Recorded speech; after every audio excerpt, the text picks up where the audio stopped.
Umat Tuhan yang terkasih dalam Yesus Kristus, Salam. Jumpa lagi pada malam ini 23 Juli 2022 dari Pastoria 4 Jemaat Koinonia Kupang. Saya menyapa umat Tuhan, salam damai sejahtera. Saya mengajak kita untuk menyatakan syukur kita kepada Tuhan dan mendengarkan kebenaran firman-Nya. Mari kita berdoa. Tuhan Yesus, kami sungguh membutuhkan firman-Mu. Karena itu datanglah dan memberkati kami sekalian. Dalam nama Yesus Kristus kami berdoa. Amin. Umat Tuhan yang terkasih dalam Yesus Kristus, saya mengajak kita mendengarkan kebenaran firman Allah dalam Kolose pasalnya yang kedua, ayatnya yang ke-6 sampai dengan ayatnya yang ke-15. Dan saya akan membacakan ayat yang ke-9 dan 10 bagi kita sekalian, dan umat Tuhan dapat membacakan ayat-ayat lainnya. Beginilah bunyi firman Allah, kepenuhan hidup dalam Kristus. Sebab dalam Dialah berdiam secara jasmania seluruh kepenuhan kealahan, dan kamu telah dipenuhi di dalam Dia. Dialah kepala semua pemerintah dan penguasa. Bapak, Ibu, saudara-saudara yang terkasih di dalam Yesus Kristus, hari ini kita berkesempatan untuk belajar lagi dari Kolose pasalnya yang kedua sebagai kelanjutan dari renungan pada malam hari yang lalu. Kita ingat bahwa surat Kolose ini ditulis oleh Rasul Paulus dengan memberi penekanan yang kuat kepada siapa sesungguhnya Yesus Kristus itu bagi kehidupan umat percaya. Hal ini menjadi penting untuk ditekankan oleh Rasul Paulus karena saat itu orang-orang percaya hidup di tengah-tengah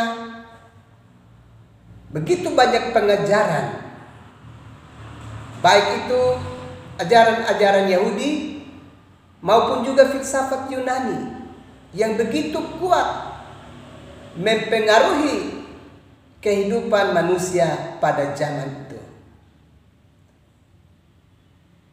Tetapi Paulus mau memberi peneguhan kepada setiap umat percaya yang telah menerima Yesus Kristus, mempercayainya sebagai Tuhan dan Juru Selamat bagi hidup mereka.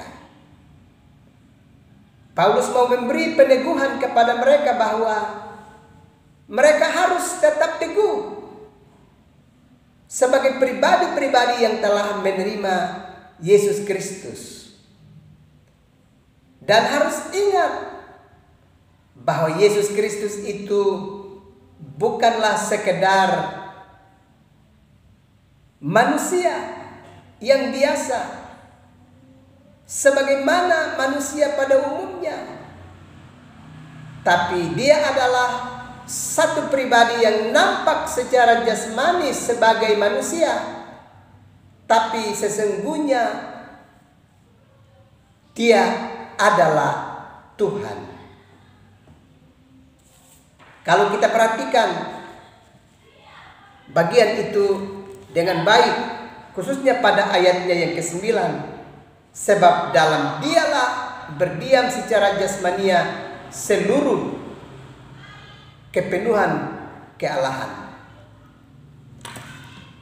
Jadi benar bahwa Yesus itu nampak secara jasmania seperti manusia biasa, tetapi Ia sepenuhnya adalah Tuhan.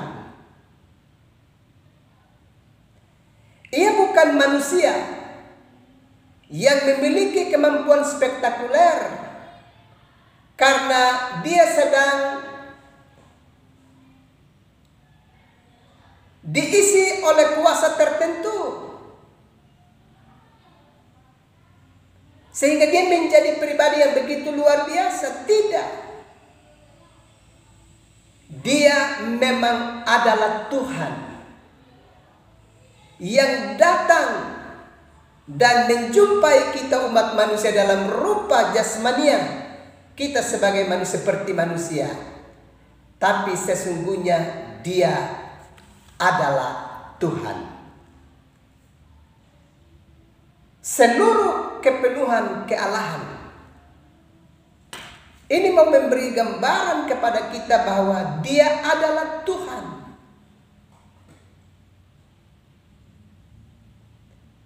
Dia bukan seorang manusia biasa yang karena bisa membuat banyak perkara spektakuler, dia bisa membuat banyak mujizat, lalu kita sebagai sekelompok manusia dalam dunia ini mengangkat dia sebagai Tuhan. Tidak, dia adalah Tuhan yang sedang datang dan berdiam bersama dengan kita. Dalam Injil Matius kita belajar dia adalah Immanuel, Allah beserta dengan kita. Dia mau datang untuk beserta dengan kita karena dia harus menyelesaikan sebuah karya besar, yakni dia datang untuk melepaskan kita dari hutang dosa yang mau mengantarkan kita kepada kematian.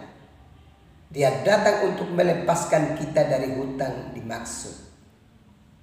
Dia bukanlah satu pribadi manusia yang dimasuki oleh kuasa yang luar biasa. Tidak, dia adalah Tuhan yang memang memiliki kuasa yang besar,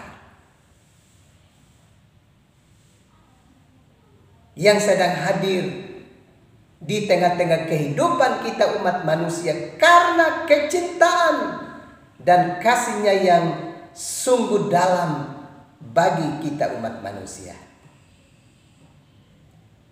Itulah sebabnya kebenaran firman Allah ini menegaskan bahwa kepada setiap kita yang telah percaya kepada Yesus Kristus itu sebagai Tuhan dan Juru Selamat bagi hidup kita, kita harus melepaskan diri kita dari berbagai-bagai pengajaran yang ada di sekitar kita.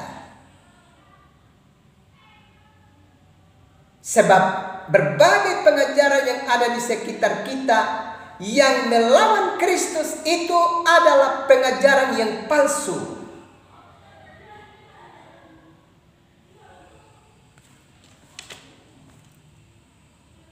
Ini perlu kita perhatikan secara baik, bahwa setiap pengajaran, setiap ajakan terhadap hidup kita untuk melawan Kristus itu adalah hal-hal yang palsu, yang harus kita hindari dan kita tinggalkan di dalam kehidupan kita. Karena itu kebenaran firman Allah ini memberi penegasan kepada kita bahwa setiap kita yang telah percaya kepada Yesus Kristus itu akan mengalami pertumbuhan ke arah yang pasti. Kita tidak sedang bergerak dan bertumbuh ke arah yang tidak jelas. Tidak. Setiap kita yang percaya kepada Yesus Kristus sedang tergerak, terarah menuju kepada sebuah kepastian, yakni kehidupan kekal bersama dengan Tuhan di dalam surga rumah Bapa. Kenapa? Sebagai sebuah kepastian. Karena yang tahu sorga itu ada di mana, dan yang tahu tentang kehidupan kekal itu hanya Yesus Kristus. Selain daripada itu, tidak ada yang bisa dapat mengetahui di mana kekekalan bersama dengan Allah dalam sorga rumah Bapa, kecuali hanya Yesus Kristus.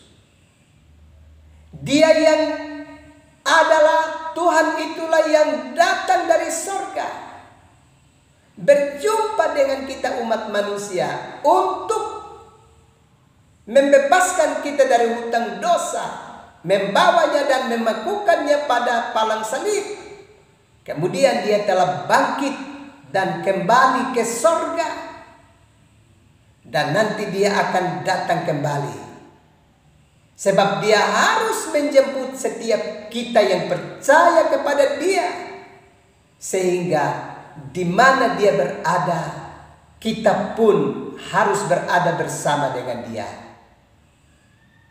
supaya kita bisa berada bersama-sama dengan dia, sehingga kita bisa melihat kemuliaannya secara langsung di dalam sorga rumah Bapa. Sekarang ini memang kita mendengar saja tentang pengajarannya. Untuk hari ini kita belum melihat dia secara kasat mata, tapi kita akan lihat dia pada waktunya di dalam kemuliaan.